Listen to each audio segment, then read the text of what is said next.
Good evening, folks. Welcome back to the channel. It's good to see you. We move into day 4 over in Mallorca and in London. As always, we'll be sure to go through each and every one of these matches. If there's anything I'm going for personally, that'll be in that pinned comment. Make sure you're checking that out. Get your predictions in as we go. Get yourself involved. Before we get started, like and subscribe if you would. I'd appreciate that. If you want to support the channel, there is a link in the pinned comments, or you can just say thanks by hitting the thanks under the video. It's entirely up to you. Do not feel obliged. But now that's out the way, short and sweet, how did we get on yesterday? I'll go first. Just the one play for me. I had Davidovich to beat Fearnley. I was happy with the win. Could have done without the third set tiebreak, but I can't complain with that. Like I say, happy days. Let me know, how did you manage? Did you win? Did you lose? Did you just come close? But now, all that said and done, let's get it on. First off, for us, over in London, we've got Borges, Jensen Brooksby. Should be an interesting one, quite a rough one to predict. First off, I'll admit, getting Borges a slight favourite at the moment, call it 1.7.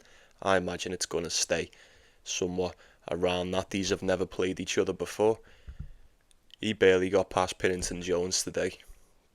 We kind of had a feeling the young lad had turned up to play.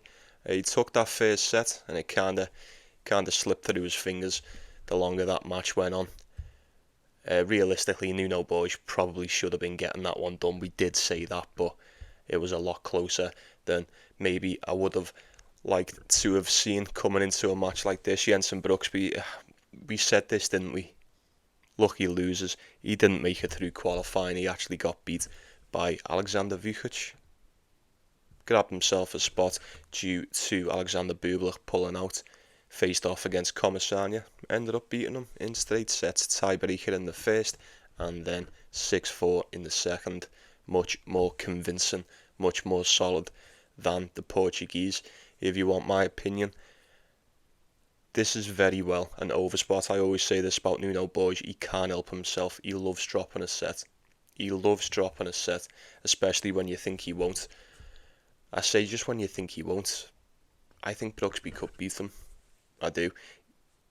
He's probably a lot more trustworthy, a lot more solid on the day, as opposed to Jack Pennington Jones.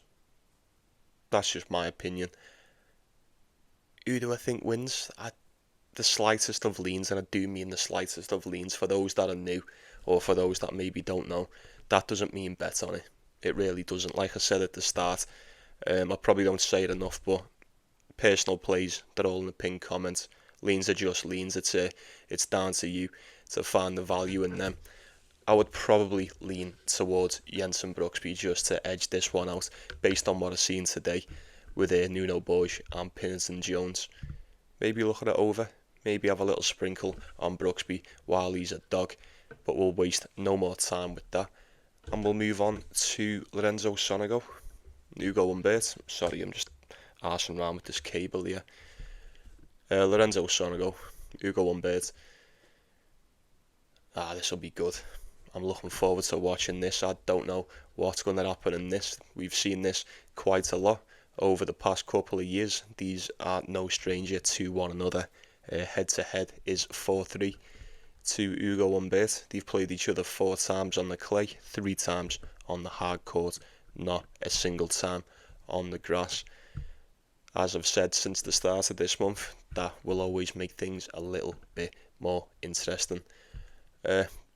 Most recently, Humbert did beat him this year in Marseille, 6-4, 6-4. And then Sonego got one in the French Open year before that. It's kind of tit for tat, 1-1, back and forth with these guys. You never really know who's going to win until it's game, set, match. What have we seen recently? As I said, the loss to Diallo in the semi-finals and Den Bosch for Humbert, in hindsight, nowhere near as bad as what it may have felt on the day. But I'd tell you what was quite worrying, for me anyway, the game against El Chapo. And you know me, I love the pair of these.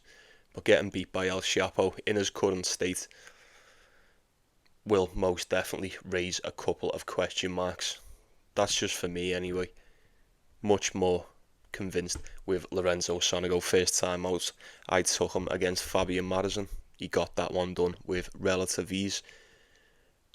I was going to say may have had a little bit of help from the outdoor conditions, from the wind, but they both had to play in it, you know. He managed to get a grip of that. Fabian Madison just stood no chance. Sonego too solid, too tough for him on the day. What are the odds? He turns up and plays just like that, and he just gives it to Hugo Humbert. It kills me to say it, but I am a little bit concerned for the Frenchman in this one. On any given day, I would assume Hugo Humbert would give you a better go than Fabian Madison, but maybe Sonego was just that good. He put in a blinder, he really did. I was very impressed. Just going off the recent games, like I say, the head-to-head would suggest this is going to be a tough one, and it probably will be. I expect maybe a set either way. Very well could be an overspot. Based on what I've seen recently, I just couldn't touch Hugo Humbert. He's barely 1.5. That's a little bit too steep for me. Sonego, 2.5, 2.6, based off what he's just done in the first round. I wouldn't mind just having a small sprinkle on that. Even Sonego for a set. It's an ideal parlay piece, it really is. Couldn't take Hugo Humbert at 1.5, although he is one of my favourites and I always want him to do good, and I certainly always want him to win. I'm just not 1.5 sure that he gets this one done. Definitely got his work cut out for him, providing Sonego brings what he did in the first round. Should be a good one nonetheless. And then we'll crack on to Billy Harris and Matteo Bellucci. I'd probably lean with Matteo Bellucci in this. I'd probably go with the Italian. I'm not picking it with much conviction. Head to head is 2-1 to the Brit. All three times. Coming on the hard court as well. Bellucci beat him in Shanghai last year. But Billy Harris beat him last year as well. Over on the Lugano Challenger. Interesting. Very, very interesting indeed.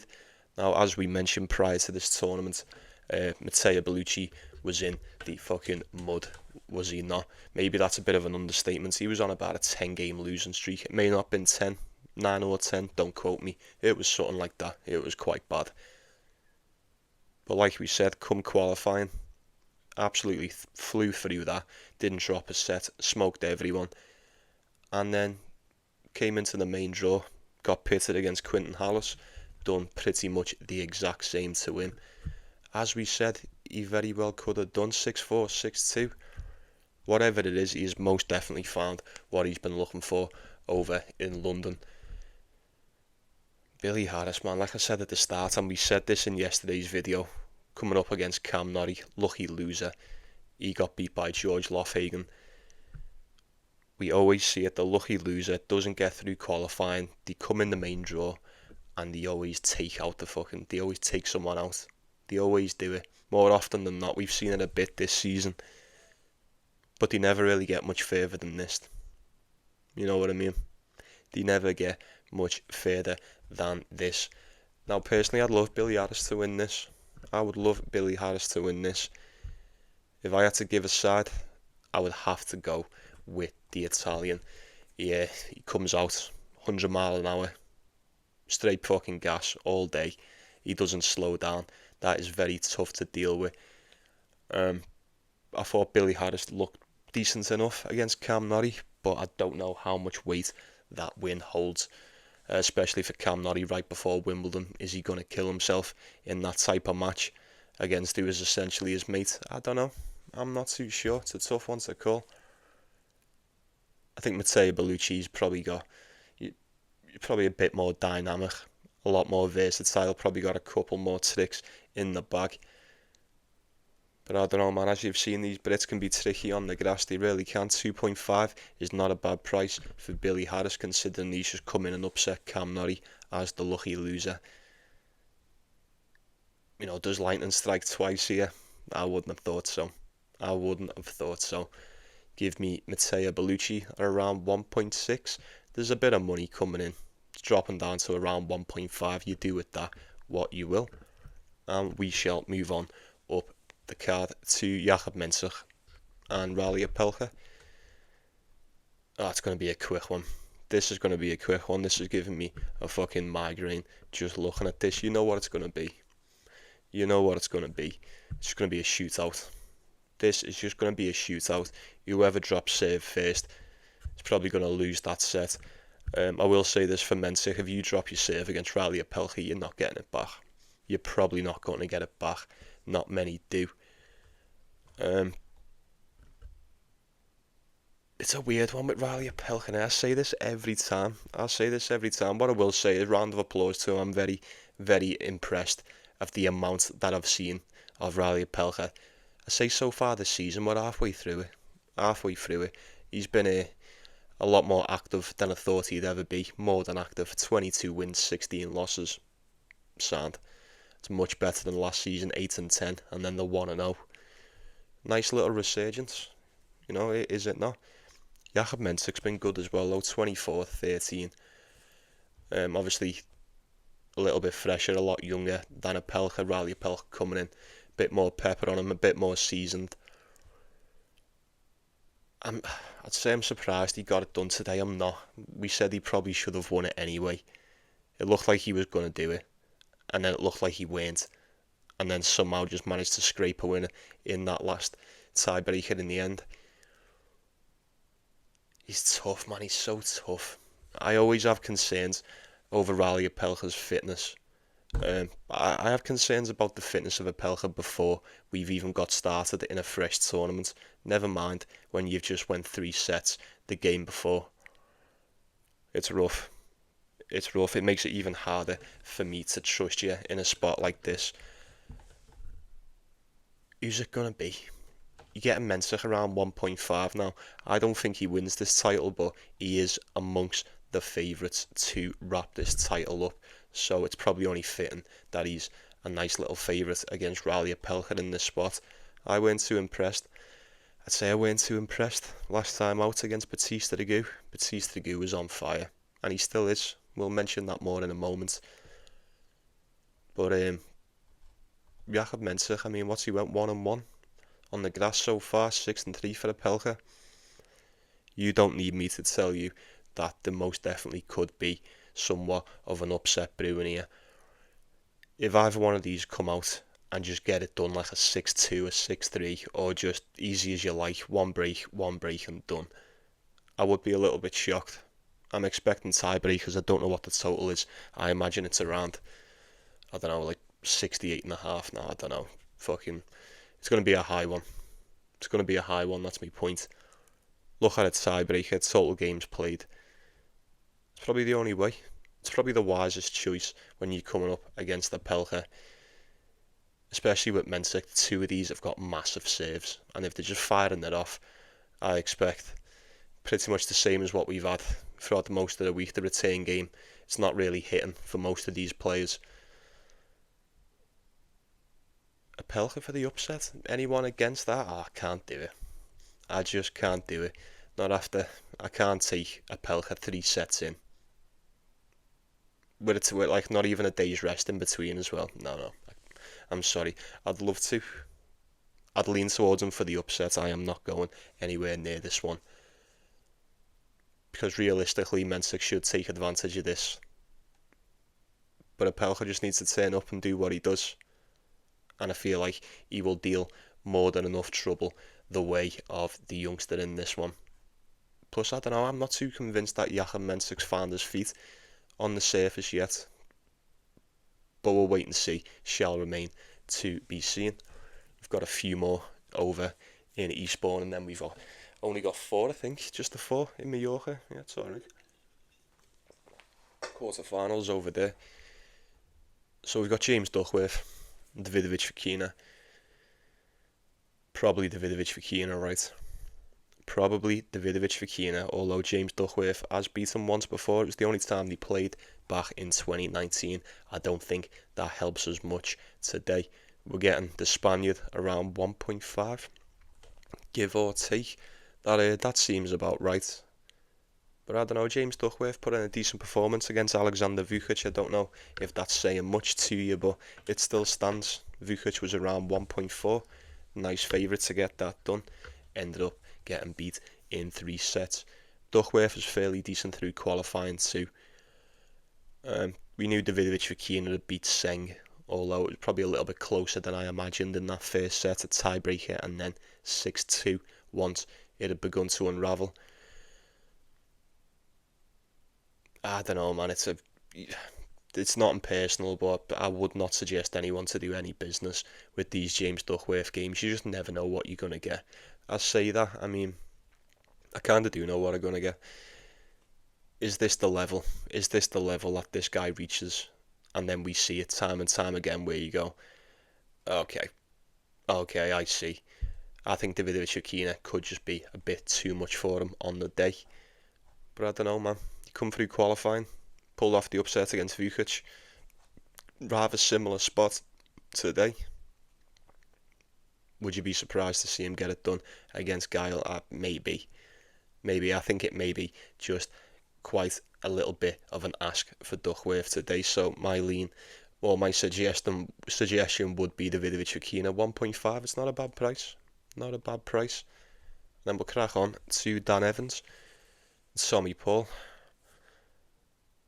Good old Tommy Paul. I've missed him. Where's he been? I haven't seen him since the French Open. Has he skipped all these grass tournaments? What's been up with him? Injury? Abdominal injury? It was something like that last time out, weren't it? I don't know if he's still hampered with that or not, but what I will say is this. The fact that Tommy Paul has entered this tournament prior to Wimbledon, I mean, he's seeded, number 2? So maybe he's got to, I don't know. The fact that he's here prior to Wimbledon proves me that he should be good to go. He does decent over here as well. You know, we got to the final here 2023, 2022 got to the quarters. This is as far as Dan Evans got last time out. That was back in 2022. Now, these have played each other 3 times before, I think. Yeah, that's right. Tommy Paul getting it done. The most recent of the 3. These haven't played each other since 2022. I think a lot has changed since then. Dan Evans most definitely acclimated to the surface. I'd expect so by now. He's currently going 5-3. 5-3 on the grass. Been in a couple of tournaments. As opposed to Tommy Paul. This is the first one for him. Hasn't touched the grass yet. I think he should be good to go.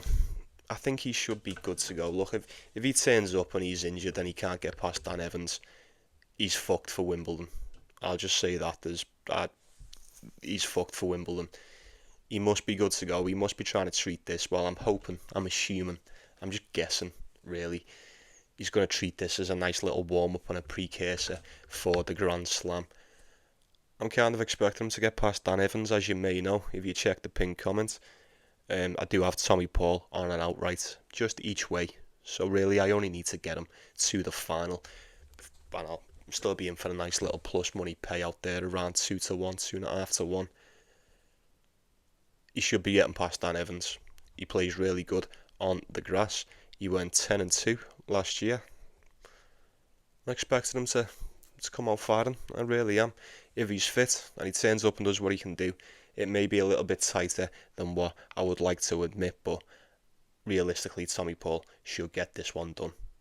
He's one of America's finest, is he not? He should definitely get this one done. Dan Evans will have that home crowd. Will it make that much of a difference? I'm not too sure. We'll have to see how Tommy Paul looks on the day. But if he's fit and he's fresh to go, I'm expecting one winner in that. Call it around 1.35, 1.4. There's a bit of cash coming in on Dan Evans. I kind of expected that. If I can sit on this and get it around 1.4, that is an ideal parlay piece, in my opinion. And then we've got Marcus Giron and Jacob Fearnley. Who watched Jacob Fearnley absolutely smoke Flavio. He looked like Flavio, didn't he? Flavio Caboli today. Oh, what did he do to him?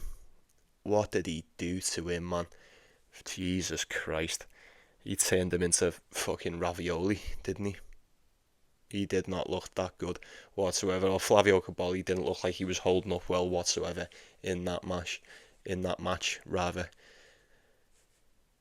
Very impressed. Very impressed.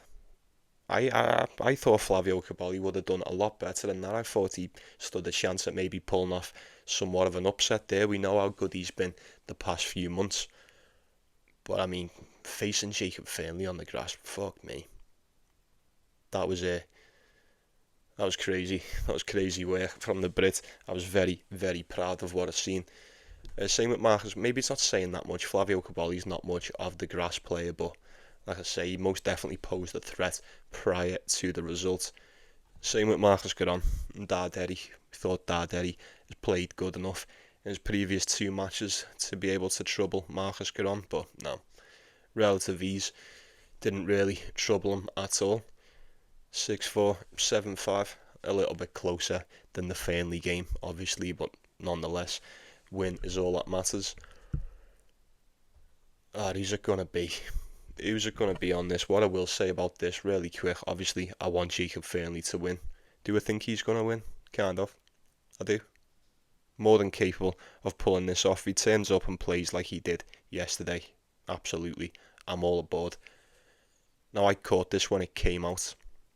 This came out around 10:30 last night over on 365.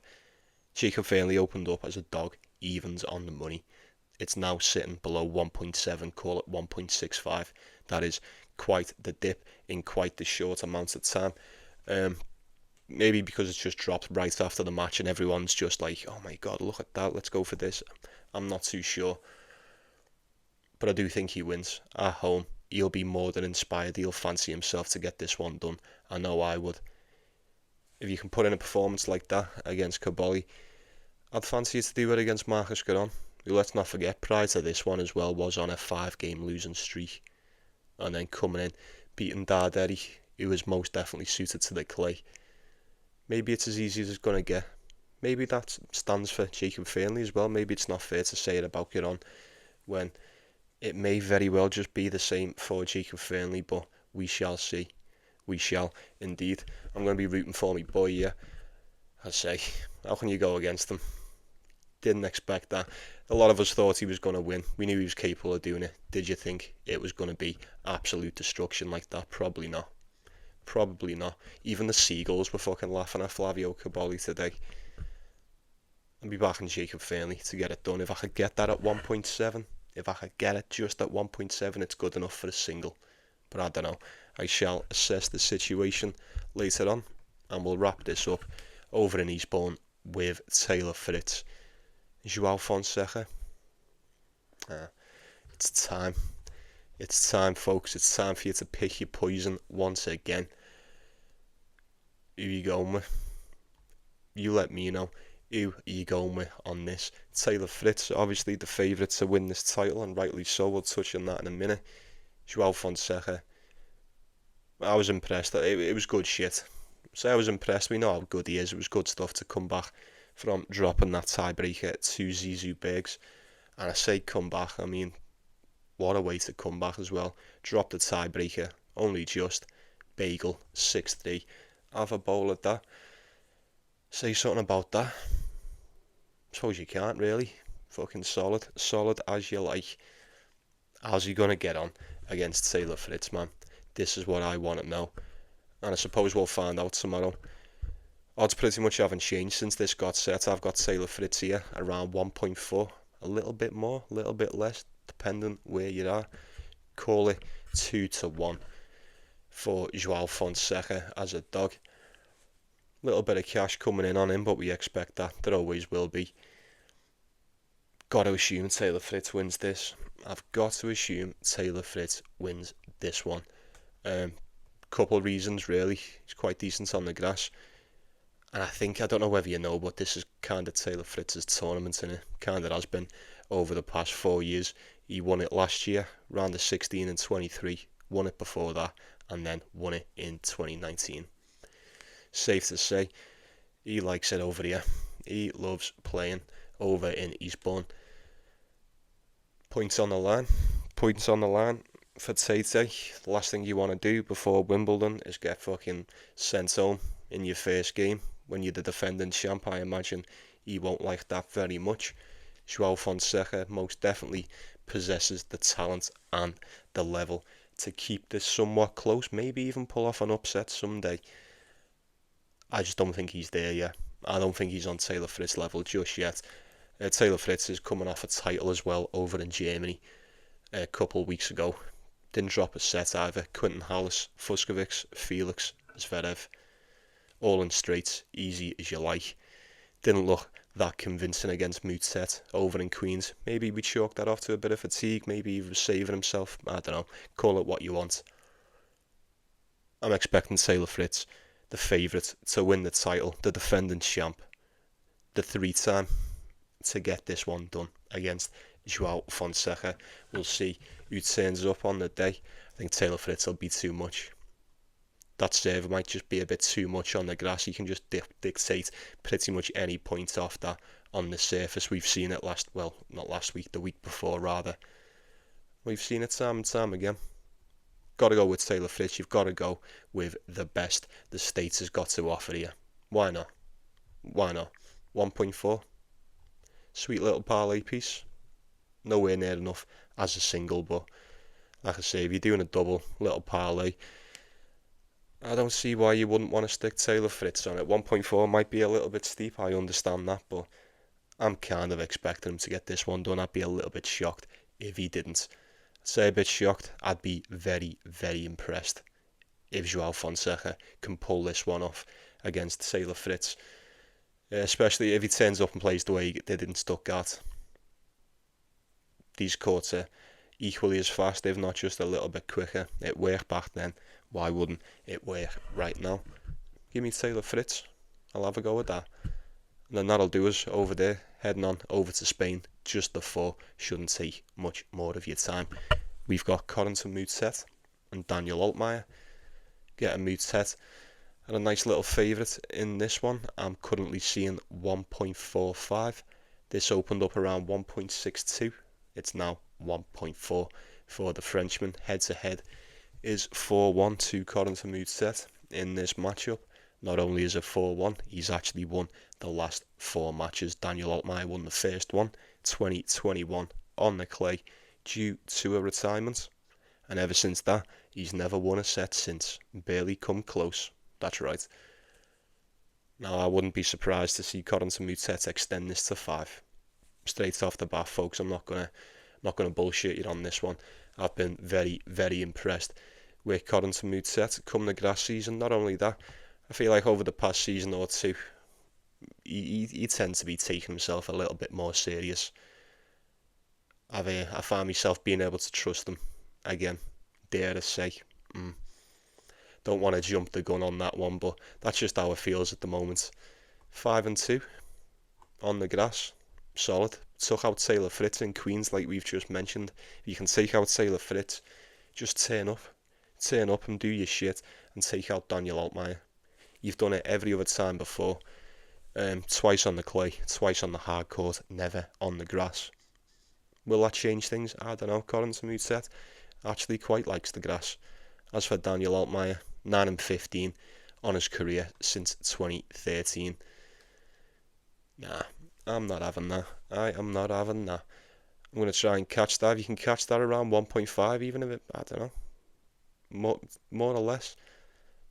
I've got 1.45 here. Sweet parlay piece, look. If I'm going to take Taylor Fritz at 1.4 on a parlay, you may as well take Corentin Moutet. I'm pretty certain he gets that one done. I'd be surprised if Daniel Altmaier turns up and pulls off the upset here. He barely got past Fabio Fognini in the first round. You know what I'm saying? You take from that what you will. And then we'll crack on with Alex Michelsen and Brandon Holt. Got ourselves an All-American shootout. Should be interesting. I say that. Will Alex Michelsen just turn up and dog walk this lad? Very possible. Most definitely got the ability to do it. If you're looking at the rankings, Brandon Holt just outside the top 100. Only just 101 to be precise. Alex Michelsen, 33 in the world. Last time out, he didn't have much of an answer for Daniel Medvedev, but playing Daniel Medvedev and playing Brandon Holt is quite few and far between, innit? Quite the contrary. But he looked solid against Tsitsipas and Cerundolo prior to running in to the Russian. I will give him that. we know Michelsen tends to play, you could say his best tennis on the grass. Some of it anyway. Not far off. Brandon Holt, man, I mean, we said it last time, we'll say it again. What a season this lad's having. 38 and 17. That's some going, that. That's some going. It really is. 6 and 3 on the grass too. Dropped that first set to Benjamin Bonds. He done very well to pull that one back. And come out victorious in the end. Struggled a little bit in qualifying. Dropped a set to Adam Walton. Had a close one there. Beat Elias Seamer. Gets himself through to the round of 16 where he faces his fellow compatriot Alex Michelsen, who's clocking in around 1.3, 1.35. Big favourite in that. Maybe that tells you all you need to know. Is the levels to this game? Absolutely. Will we see them today? Potentially. I know Alex Michelsen's prone to a stinker every now and then, but you've got to admit he's probably should be getting this one done at his level. Am I wrong? Probably not. You let me know, you decide. And then two more. Got Ben Shelton and Tien.